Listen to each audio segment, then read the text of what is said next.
Assalamualaikum warahmatullahi wabarakatuh. Selamat pagi, siang, sore, malam.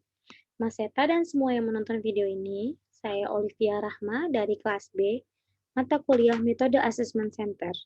Di sini saya ingin mempresentasikan tentang metode assessment center yang akan dikaitkan dengan suatu jabatan yang berada di dalam perusahaan, guna untuk menyelesaikan tugas ujian tengah semester mata kuliah metode assessment center.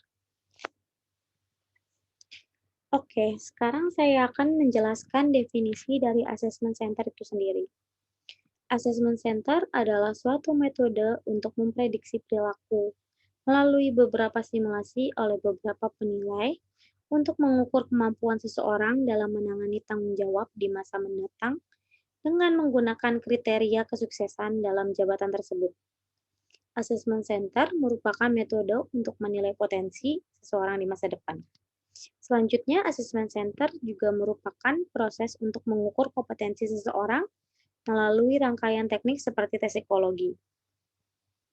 Simulasi yang berhubungan dengan pekerjaan dan interview berbasis perilaku yang bertujuan untuk menggambarkan perilaku-perilaku dengan kriteria kompetensi yang akan dibandingkan dengan nilai ideal suatu organisasi.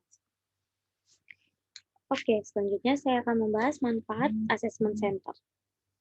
Yang pertama itu ada mendapatkan gambaran mengenai potensi dari setiap peserta. Yang kedua, dapat dilakukan pola penempatan yang tepat dalam rangka optimalisasi kinerja. Yang ketiga itu memetakan kompetensi dari setiap peserta, dan yang terakhir, dasar rencana program pembinaan dan pemberdayaan bagi peserta. Berikut tahapan assessment center.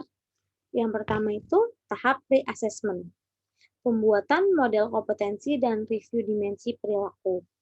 Tahap kedua, dalam assessment center itu ada observasi, dilakukan oleh minimal 2 asesor yang berpengalaman, dan yang terakhir tahap 3 itu reporting. Asesor melakukan analisa terhadap data hasil observasi. Berikut ada jenis-jenis pengukuran assessment center. Yang pertama ada tes psikometri.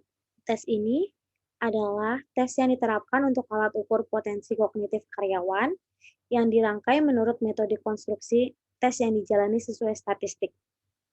Selain itu, sudah diterapkan uji reliabilitas dan uji validasi, serta mempunyai tata cara penilaian yang baku. Secara garis besar, tes ini bertujuan guna menilai 3 domain kognitif, seperti area penalaran abstrak, area penalaran verbal, dan yang terakhir area penalaran angka. Yang kedua itu ada simulasi, yang jika dijelaskan, metode ini adalah cara menilai kompetensi karyawan yang berperan penting dalam pelaksanaan metode assessment center. Beragam perilaku karyawan dapat diobservasi dengan simulasi ini, yang selanjutnya dilakukan pencatatan dan dimasukkan ke dalam kategori sesuai dengan model kompetensi sesuai kriteria standar. Yang ketiga, itu ada wawancara. Wawancara dalam metode assessment center berbeda dengan wawancara konvensional, karena lebih terstruktur dan berdasarkan indikator perilaku yang telah ditetapkan di setiap kompetensi. Dengan cara ini akan diperoleh gambaran lebih detail mengenai tindakan dan sikap karyawan dalam menghadapi rasa jenuh. Selanjutnya ada jenis role play. Cara simulasi ini berupa interaksi interpersonal karyawan yang diajarkan guna berperan tertentu agar berperilaku spesifik bisa muncul di dalam tes. Misalnya kemampuan untuk negosiasi. Maka akan dirancang simulasi antara supplier dan kepala seksi pengadaan. Oke, selanjutnya masih lanjut menjelaskan pembahasan sebelumnya. Selanjutnya ada jenis leader list group discussion atau yang biasa disebut dengan LGD. LGD merupakan salah satu uji kompetensi dalam bentuk pertukaran ide, pendapat, informasi, ataupun pemecahan kasus mengenai sejumlah topik atau isu yang dilakukan oleh anggota dalam suatu diskusi atau interaksi kelompok seperti focus group discussion atau yang biasa disebut dengan FGD. Namun dalam LGD tidak disertai dengan pemimpin atau pemandu diskusi. Berikutnya itu ada in-try atau in-basket. Ini merupakan simulasi dari situasi nyata yang dihadapi peserta dalam menjalankan tugas sehari-hari. Bentuk dari simulasi ini adalah kumpulan memo atau dokumen pekerja yang harus direspon oleh peserta. Peserta diminta mencermati setiap memo dalam in-try atau in-basket untuk mengidentifikasikan permasalahan dan hubungan antar memo. Kemudian peserta diminta untuk menyiapkan dan menyimpulkan permasalahan secara keseluruhan, dan merencanakan alur tindakan untuk mengatasi permasalahan tersebut. Selanjutnya, ada case study. Ini hampir mirip dengan prinsip role play, hanya saja ditambahkan kompetensi untuk analisis dan sintesis dengan mendalam. Karyawan harus menguasai kasus tertentu dan kemudian memberikan pandangan itu dalam mengatasi permasalahan tersebut. Oke, yang terakhir itu ada presentasi. Simulasi ini sangat dibutuhkan guna memberikan penjelasan produk tertentu dan mempengaruhi orang lain. Dalam metode ini, karyawan akan diminta untuk melakukan presentasi atas produk atau jasa di depan atasannya. Sehingga dari metode tes ini akan terlihat kemampuan seseorang karyawan dalam membawakan presentasi, menerangkan produk dengan jelas dan mudah dipahami, serta tentunya membuat audiens tertarik dengan produk atau jasa yang sedang ditawarkan. Oke, selanjutnya saya akan membahas tentang jabatan CEO. CEO yang merupakan singkatan dari Chief Executive Officer adalah posisi tertinggi dari suatu perusahaan. CEO bertanggung jawab untuk membuat keputusan demi keberlangsungan perusahaan. Tak hanya itu, seorang yang berada di posisi ini juga bertanggung jawab menangani operasional perusahaan. Dengan tanggung jawabnya yang besar, tak heran bila posisi ini diduduki oleh orang-orang yang kualitas mumpuni. Selain itu, fungsi lain CEO adalah sebagai wajah dari perusahaan. Tak hanya mengkomunikasikan kebijakan perusahaan pada petinggi-petinggi, namun CEO juga berperan mengkomunikasikan kepada masyarakat. Itulah mengapa nama yang disebutkan sebelum cukup dikenal oleh masyarakat luas. Meskipun begitu, peran CEO bisa berbeda tergantung dari biasanya.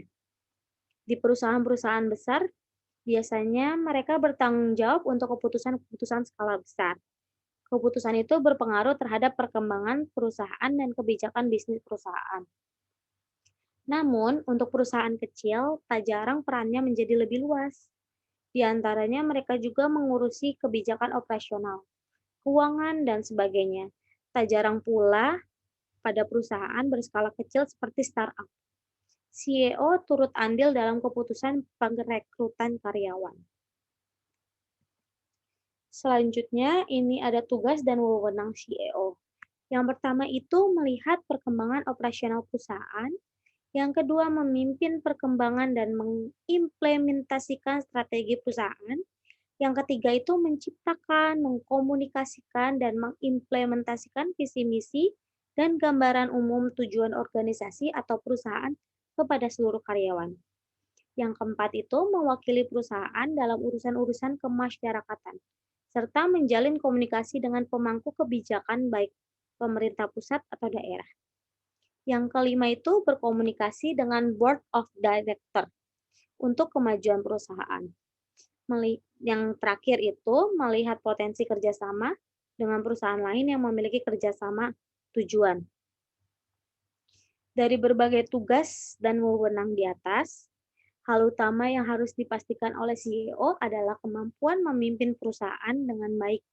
Tanpa hal tersebut, maka seorang CEO bisa dianggap gagal. Selanjutnya, saya akan membahas kemampuan yang harus dimiliki oleh seorang CEO. Pada dasarnya, seorang CEO harus memiliki kemampuan tertentu, seperti yang pertama kemampuan interpersonal, yang kedua kemampuan analisis, yang ketiga kemampuan kepemimpinan, dan yang terakhir kemampuan manajerial. Dengan kemampuan ini, kesempatan untuk menjadi seorang CEO bisa jadi akan semakin lebih mudah. Teknik metode assessment center yang dapat digunakan dalam merekrut seseorang CEO yang pertama itu ada wawancara. Wawancara dapat dilakukan asesor dalam konteks ini adalah seorang HRD yang mengajukan sebuah pertanyaan kepada asesi atau calon CEO dengan menggunakan pertanyaan yang sudah disusun atau disiapkan dengan tujuan untuk mengetahui kemampuan atau kompetensi serta apakah minat asesi sesuai dengan standar kompetensi yang telah ditetapkan perusahaan. Seorang CEO juga dapat direkrut dengan metode LGD. LGD dapat dilakukan setelah selesai wawancara, karena merupakan salah satu uji kompetensi dalam bentuk pertukaran ide, pendapat, informasi, ataupun pemecahan kasus mengenai sejumlah topik atau isu yang dilakukan oleh anggota dalam suatu diskusi atau interaksi kelompok seperti focus group discussion atau yang biasa disebut dengan FGD. Namun dalam LGD tidak disertai dengan pemimpin atau pemandu diskusi. Selanjutnya, seorang CEO juga dapat direkrut menggunakan case study. Karena seorang CEO dapat langsung bekerja di bawah tekanan yang mengharuskan bisa memecahkan suatu masalah yang dapat diselesaikan dengan waktu yang cukup singkat. Karena teknik case study dirancang seperti kondisi pekerjaan sebenarnya atau para peserta akan dihadapkan pada suatu permasalahan di mana mereka tentu diminta untuk mengidentifikasikan masalah yang ada pada kasus tersebut, serta mencari apa alternatif solusi terbaik dengan mengajukan rekomendasi. Oke, saya cukupkan presentasi kali ini. Cukup sekian dan terima kasih. Wassalamualaikum warahmatullahi wabarakatuh.